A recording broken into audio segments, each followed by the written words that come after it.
Pray, and I pray personally, that we will have more centurions in our times.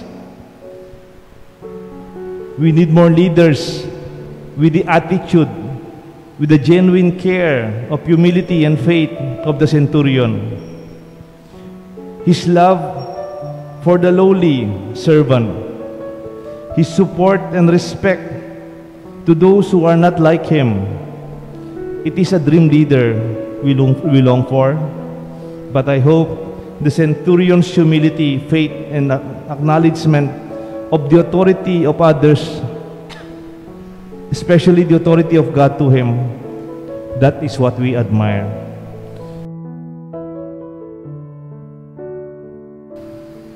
In the name of the Father, the Son, the Holy Spirit. Amen. The centurion definition of leadership. There are 3 points. First, he valued the slave.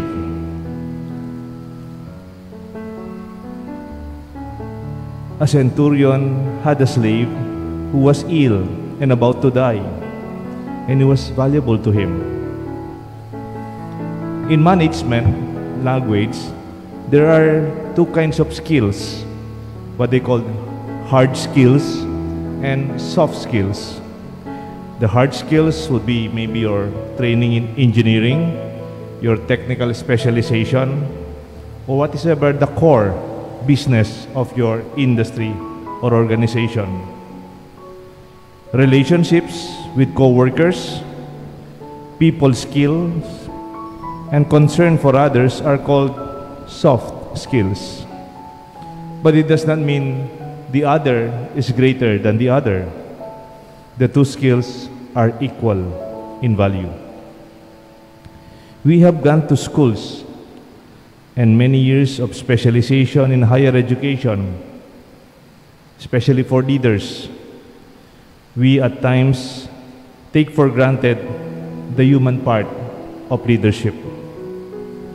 Leadership seems to be more on the prefixes and the suffixes: engineer, attorney, doctor, or maybe the suffix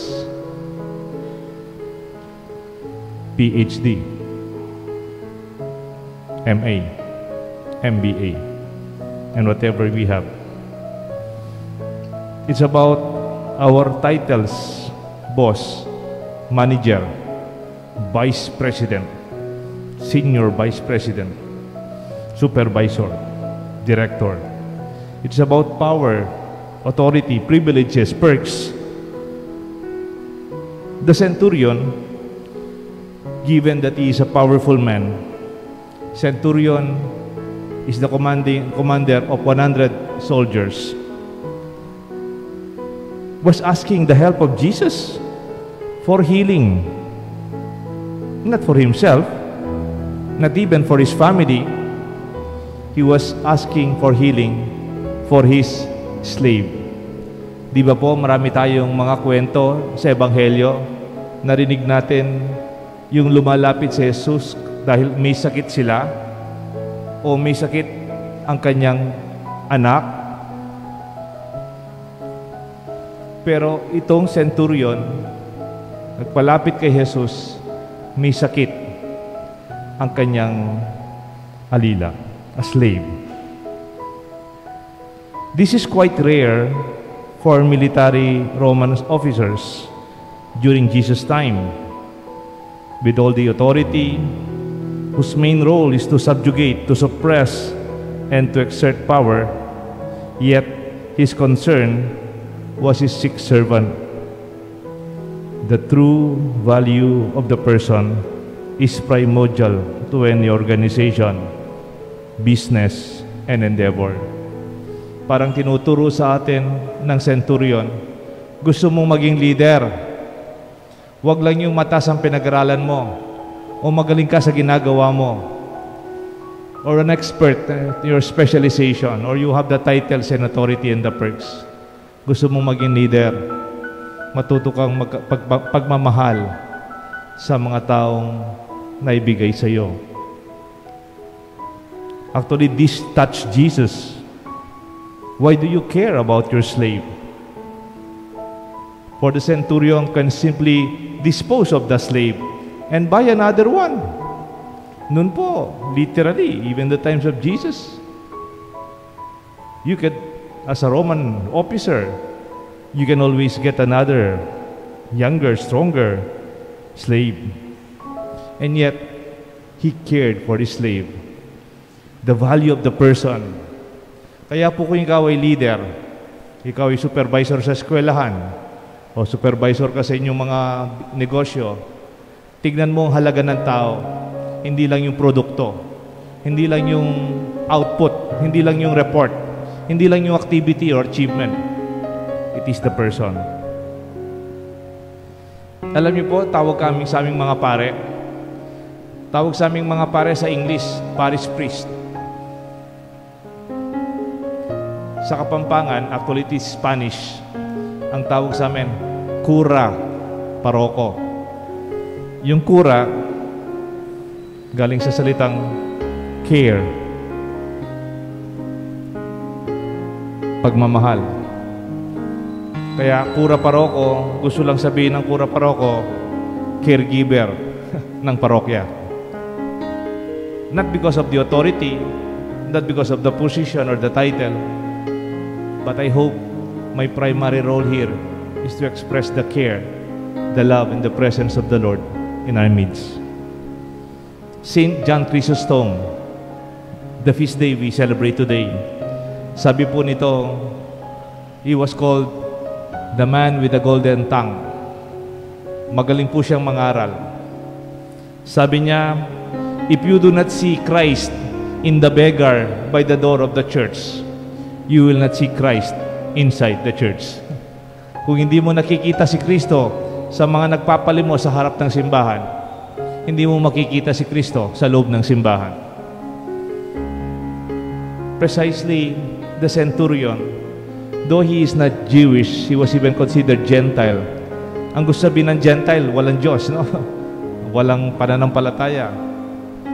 Pero para sa kanya, pinakita niya ang pagmamahal sa kanyang nagtatrabaho para sa kanya.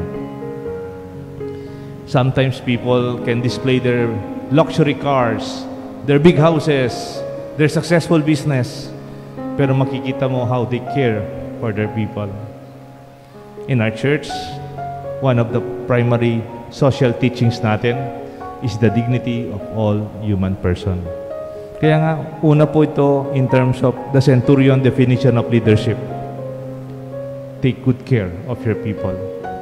Number 2, he respected and supported differences. The elders came to Jesus. The elders of the Jews came to Jesus and said, he loves our nation and he built a synagogue for us. Una, hindi po siya Hudyo. Siya ay tagalabas, siya ay Gentiles, pero nagpagawa siya ng sinagoga para sa mga Hudyo. Para bang hindi man siya Katoliko, pero tumulong siya magpagawa ng simbahan. Parang ganon. Parang hindi man siya Kristiyano, pero tumulong siya magpatapos ng simbahan. Parang ganon siya. Parang kaya niyang matanggap yung pagkakaiba. The centurion did not only tolerate the faith and the practices of the Jews, he supported them and built a synagogue for them. This presence of a Roman military official is beyond peaceful coexistence.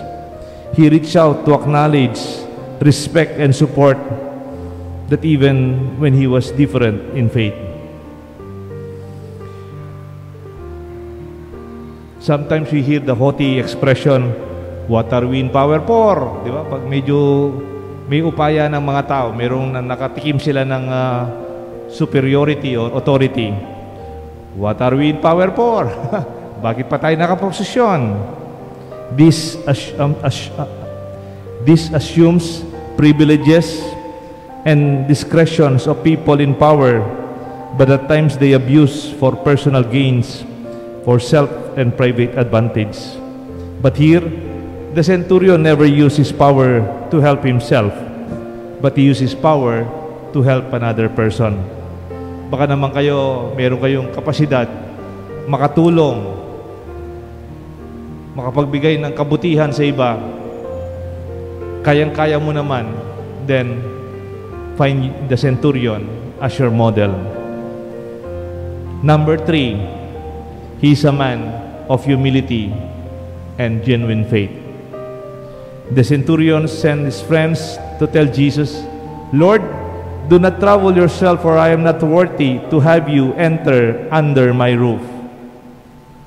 For I did not consider myself worthy to come to you, but say the word, and my servant will be healed."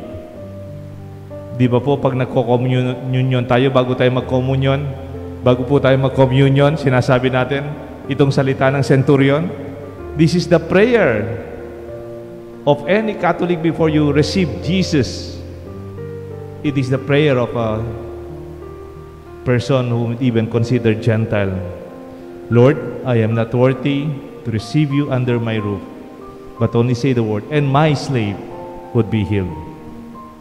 He did not brag about his name and authority. No name dropping. All the more, he never maligned anyone under his authority. Di ba po kung minsan naririnig natin mga taong mayroong posisyon, gusto nila mayroon silang special attention, special line, hindi sila pumipila. Minsan mayroon daw sang very high government position, official dito sa Pilipinas, pumunta sa Amerika. Kaya lang dun sa Amerika yata, nakapila siya sa airport. Na-expect siya yata siguro diplomatic line, o hindi naman po siya, wala naman siyang diplomatic function, parang makabakasyon lang yata yung pamilya niya. Sabi daw nitong Pilipinong, hindi po alam kung cabinet member o senator, sabi na daw kasi dito sa Pilipinas, sikat na sikat siya. Sabi na daw dun sa Amerikanong nagpa-process ng kanyang passport, "You do not know me? You do not know me? Hindi mo ko kilala? Hindi mo ko kilala?" Sabi niya sa Amerikano. Kasi siguro matagal na siyang nakapila, hindi siya na nagpipila. Sabi ng Amerikano, "I do not know you. You, do you know yourself?" Hindi kita kilala, sabi ng Amerikano. Ikaw, kilala mo yung sarili mo? Parang sometimes we forget who we are. We're just one of the many. Maybe we have functions, we have special work, but it does not make us any better than other people. Tandaan po natin, kahit may posisyon ka, pag nag-retire ka na, back to who you are, really just who you are. Kahit ano po pinagmamalaki nating posisyon, pag wala na rin yan, sino tayo? That is the confidence of the centurion. Wala siyang pinagmamalaki. Sa harap ng Diyos, mayroon siyang kababaan. Sa harap ng Diyos, pinakita niya ang kanyang pananampalataya. Alam niyo po, mayroon akong nakakausap na mga magulang, yung mga anak nila nag-aaral sa mga magagaling na eskwelahan. Mga anak nila, high school, college. Itong mga bata, pag nakabasa sila ng siguro mga libro, may nakakwento sila, o siguro matatas ang grade nila, hindi na daw sila sumasamang mag-aral ay magsimba. Or they begin to say, "Mommy, I don't believe in God anymore." Parang siguro marunong na sila, di ba? Naalala ko alam niyo po yung Beatles, Beatles po, panahon namin yon. Nung at the peak of their success, hindi ko alam kung 60s or early 70s, talagang nagkakagulo yung mga tao pag nakita sila. Tapos sabi na, "We are more famous than Jesus Christ." Ayun, wala na po yung sabi yata nun eh. Tanong mo sa mga bata, hindi rin yata sila kilala ngayon, sakali man. Pero sometimes, when we have power, or maybe we become successful, congratulations. But all the more, we should become more humble. Pag nagiging matagumpay kayo, pag nagkakaposisyon kayo, sana nagiging mas mababa ang kalooban ninyo. Hindi yung makatikim lang tayo ng pwesto o pagkilala ng mga tao, nakakalimutan natin kung sino talaga tayo. Sabi nitong centurion, huwag ka nang pumasok, hindi po ako karapat dapat. Wow! You see your unworthiness before God and the greatness of our God. Alam niyo po, we pray and I pray personally that we will have more centurions in our times.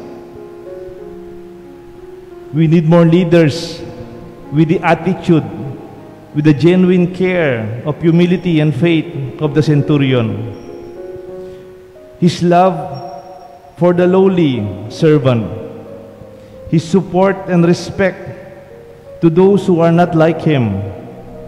It is a dream leader we long for, but I hope the centurion's humility, faith, and acknowledgement of the authority of others, especially the authority of God to him, that is what we admire. Sana po magkaroon tayo ng mga ganitong leader sa panahon natin. Pipili po tayo ng mga leader natin next year. Ang dami ng commercial. Pumili po kayo ng mga leader na sana kamuka ng ugali, pananampalataya, kababang loob, kabutihan ng centurion. I do not know if this is really accurate. Fast forward po natin, nung nakapako si Jesus, may isang centurion, di ko alam kung siyang ato, nung nakita niya si Jesus nakapako, hanggang namatay si Jesus in Mark chapter 15, 37 to 39. It was the confession and the conversion of the Roman centurion before Jesus' crucifixion. Nung nakita niyang namatay si Jesus at lahat na nangyari sa kanya, nakita niyang buhay ni Jesus. The first proclamation of faith, hindi man po sa mga apostol, hindi man po sa mga tinuro ni Kristo o mga Hudyo. From a distance, this centurion, maybe the same person, another person, but sabi niya, truly, this man is the Son of God. This expression of faith, a conversion of a Roman centurion, leads us to our invitation to proclaim Jesus indeed as the Son of God, our Savior.